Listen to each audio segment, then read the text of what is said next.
কিভাবে আপনি একজন খ্রিস্টের সৈনিক হবেন।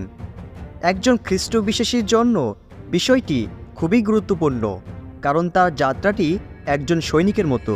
সেই জন্য এই ভিডিওটি খুবই প্রয়োজনীয়, তাই শেষ পর্যন্ত মনোযোগ সহকারে দেখুন। আসুন আমরা জেনে নিই কীভাবে আমরা খ্রিস্টের সৈনিক হব। তার আগে জেনে নেব সৈনিক অর্থ কী বা কাদেরকে সৈনিক বলা হয়। একজন সৈনিক হলো এমন একজন ব্যক্তি যিনি হচ্ছেন সেনাবাহিনী দলের একজন সদস্য। আর সেনাবাহিনীর অর্থ কী? একের অধিক সৈন্যদলকে সেনাবাহিনী বলা হয়। তাহলে সৈনিকের অর্থ হলো যাকে সেই সেনাবাহিনীতে নিয়োগ অথবা নিযুক্ত করা হয়েছে, যে ব্যক্তি কারো জোর জবরদস্তি ছাড়া সম্পূর্ণ স্বইচ্ছায় যোগ দিয়েছেন, আর তিনি যুদ্ধের জন্য সব সময় প্রস্তুত থাকে। কিন্তু আজ আমরা এটা শিখব না যে কিভাবে জগতের সৈনিক হতে হয়, বরং যিনি এই জগৎ সৃষ্টি করেছেন এবং জগতের মধ্যে যা কিছু আছে তা সৃষ্টি করেছেন, সেই ইসরায়েলের সদাপ্রভু ইম্মানুয়েল প্রভু যীশু খ্রিস্টের সৈনিক হব কী করে, তা আজ আমরা শিখব। তাহলে আজ আমরা শিখব কিভাবে আমরা খ্রিস্টের সৈনিক হব। আচ্ছা, আমরা যার সৈনিক হব অর্থাৎ খ্রিস্ট, সেই খ্রিস্ট নামের অর্থ কী আমরা কি জানি? খ্রিস্ট নামের অর্থ হচ্ছে অভিষিক্ত অর্থাৎ পবিত্র। আর বাক্য বলে ঈশ্বর ছাড়া আর কেউই পবিত্র নেই। হালেলুয়া। আর সেই পবিত্র ঈশ্বর অর্থাৎ খ্রিস্ট, যদি তিনি তার রক্ত দিয়ে আমাদের সব পাপ থেকে শুচি করে, তাহলে আমরাও আজ পবিত্র। হালেলুয়া। খ্রিস্টের সন্তানেরা, এর থেকে আনন্দ আর কি হতে পারে যখন আমরা মহান ঈশ্বরের সৈনিক হতে যাচ্ছি। খ্রিস্টের সন্তানেরা, যদি আজ আমরা যেসাইয় 6 অধ্যায় তার 8 পদ দেখি, সেখানে ঈশ্বর বলেছেন, আমি কাকে পাঠাবো? আমাদের পক্ষ হয়ে কে যাবে? এখানে ঈশ্বর বলছে কে তার হয়ে কাজ করবে। এখানে ঈশ্বর কাউকে জোর করছেন না, বরং তিনি প্রত্যেকের কাছে স্বাধীনভাবে আহ্বান জানাচ্ছেন। আর তাতে যে কেউ চাইলেই খ্রিস্টের সৈনিকের কাজ করতে পারে। ঈশ্বরের সন্তানেরা, আমি তো চাই খ্রিস্টের সৈনিক হতে। আপনি কি চান? যদি আপনি চান খ্রিস্টের সৈনিক হতে, তাহলে ঈশ্বর আপনাকে আশীর্বাদ করুন। বাইবেল আমাদের বলছে, খ্রিস্ট যিশুর একজন উপযুক্ত সৈনিকের মতো তুমি আমাদের সঙ্গে কষ্ট সহ্য করো। যুদ্ধ করতে গিয়ে কেউ সংসারের মধ্যে নিজেকে জড়ায় না, যেন সৈন্য হিসাবে যিনি তাকে ভর্তি করেছেন তাকে সে সন্তুষ্ট করতে পারে। খ্রিস্টের সন্তানেরা, যখন আমরা নিজেদেরকে ঈশ্বরের সন্তান বলি, তখন আমরা নিজ থেকেই খ্রিস্টের সৈনিক হতে চাই। কিন্তু আমাদের এটাও মনে রাখা দরকার, একজন খ্রিস্টের সৈনিকের জীবনটা খুব একটা আনন্দের না বা অনেক সুখেরও নয়। একজন সত্যিকারের খ্রিস্টের সৈনিক বা যোদ্ধা হওয়ার জন্য আমাদের প্রয়োজনীয় প্রশিক্ষণের জন্য প্রয়োজন মহান ত্যাগ, শৃঙ্খলা এবং বিশ্বাস।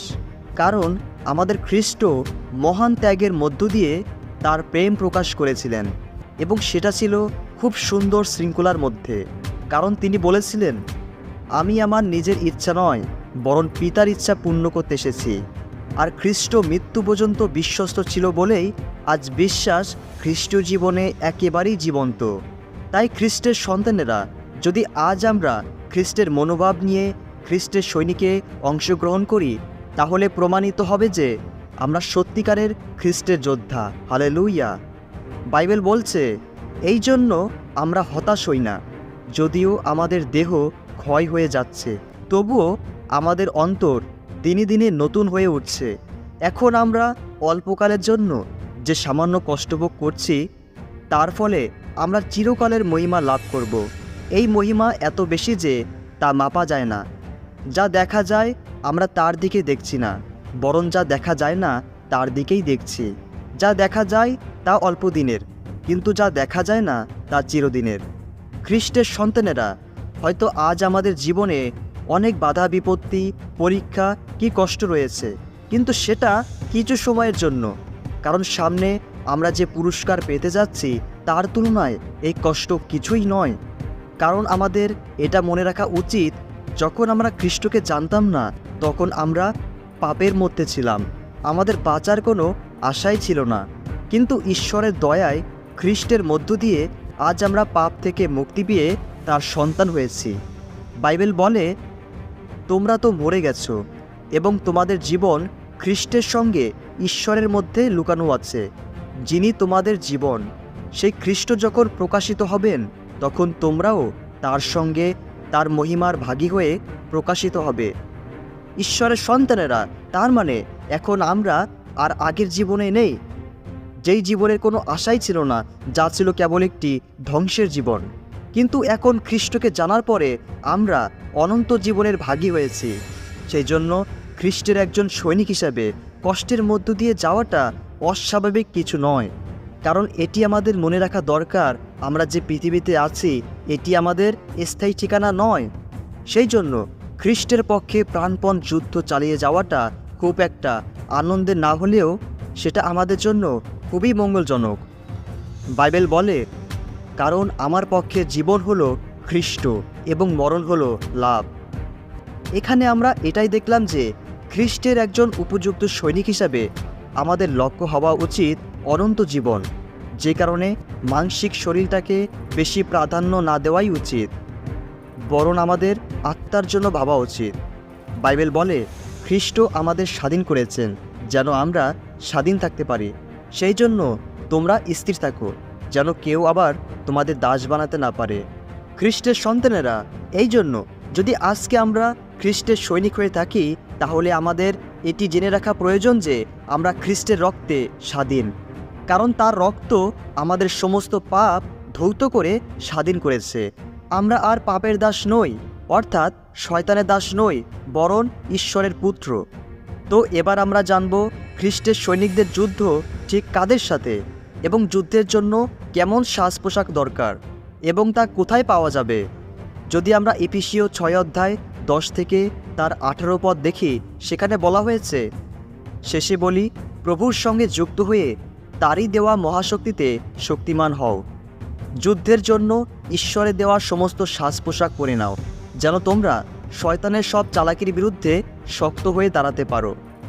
আমাদের এই যুদ্ধ তো কোনো মানুষের বিরুদ্ধে নয়, বরং তা অন্ধকার রাজ্যের সব শাসনকর্তা ও ক্ষমতার অধিকারীদের বিরুদ্ধে, অন্ধকার জগতের শক্তিশালী আত্মাদের বিরুদ্ধে, আর আকাশের সমস্ত মন্দ আত্মাদের বিরুদ্ধে। তাই তোমরা যুদ্ধের জন্য ঈশ্বরের দেওয়া সমস্ত সাজ পোশাক পরে নাও, যেন শয়তান যেদিন আক্রমণ করবে সেই দিন তোমরা তাকে রুখে দাঁড়াতে পারো এবং সব কিছু শেষ করে স্থির হয়ে দাঁড়িয়ে থাকতে পারো। এই জন্য সত্য দিয়ে কোমর বেঁধে, বুক রক্ষার জন্য সৎজীবন দিয়ে বুক ঢেকে, আর শান্তির সুখবর প্রচারের জন্য পা প্রস্তুত রেখে দাঁড়িয়ে থাকো। এছাড়া বিশ্বাসের ঢালও তুলে নাও, সেই ঢাল দিয়ে তোমরা শয়তানের সব জ্বলন্ত তীর নিভিয়ে ফেলতে পারবে। মাথা রক্ষার জন্য ঈশ্বরের দেওয়া উদ্ধার মাথায় দিয়ে পবিত্র আত্মার ছোড়া, অর্থাৎ ঈশ্বরের বাক্য গ্রহণ করো। পবিত্র আত্মার দ্বারা পরিচালিত হয়ে মনে প্রাণে সবসময় প্রার্থনা করো। এই জন্য সজাগ থেকে ঈশ্বরের সমস্ত লোকদের জন্য সব সময় প্রার্থনা করতে থাকো। খ্রিস্টের সন্তানেরা, এখানে বলা হয়েছে যেন ঈশ্বরের দেওয়া শক্তিতে আমরা শক্তিমান হই এবং যুদ্ধের জন্য ঈশ্বরের দেওয়া সমস্ত সাজ পোশাক পরে নিই, যেন আমরা শয়তানের সব চালাকির বিরুদ্ধে শক্ত হয়ে দাঁড়াতে পারি। আর আমাদের এই যুদ্ধ তো কোনো মানুষের বিরুদ্ধে নয়, বরং তা শয়তানের বিরুদ্ধে। আর ঈশ্বরের দেওয়া সমস্ত সাজ পোশাক যদি আমরা পরি, তাহলে শয়তান যখনই আমাদেরকে হামলা করুক না কেন, সে কোনোভাবেই জয়ী হতে পারবে না। এই জন্য এখন আমরা দেখব সেই পোশাকের মধ্যে কি কি রয়েছে। প্রথমত রয়েছে বেল্ট, অর্থাৎ সত্য। দ্বিতীয়ত হচ্ছে জ্যাকেট, অর্থাৎ সৎ জীবন বা ধার্মিকতার জীবন। তৃতীয়ত হচ্ছে সেফটি শু বা জুতা, অর্থাৎ শান্তির সুখবর বা খ্রিস্টের সুসমাচার প্রচার করা। চতুর্থত হচ্ছে যুদ্ধের ঢাল, অর্থাৎ বিশ্বাস। পঞ্চম হচ্ছে হেলমেট, অর্থাৎ উদ্ধার বা পরিত্রাণের জীবন। ষষ্ঠ হচ্ছে ছোরা বা তলোয়াল, অর্থাৎ পবিত্র আত্মা বা ঈশ্বরের বাক্য গ্রহণ করা। ঈশ্বরের সন্তানেরা, খ্রিস্টের একজন সৈনিকের জন্য এই পোশাক খুবই গুরুত্বপূর্ণ, আর এই পোশাক আপনি পেতে পারেন কেবলমাত্র ঈশ্বরের কাছ থেকে। সেই জন্য যদি আজ আপনি ভিডিওটি দেখছেন, তাহলে আপনি এটাও জেনে গেছেন যে কিভাবে আপনি একজন খ্রিস্টের সৈনিক হবেন। ঈশ্বর আপনাকে আশীর্বাদ করুন। জয় যিশু।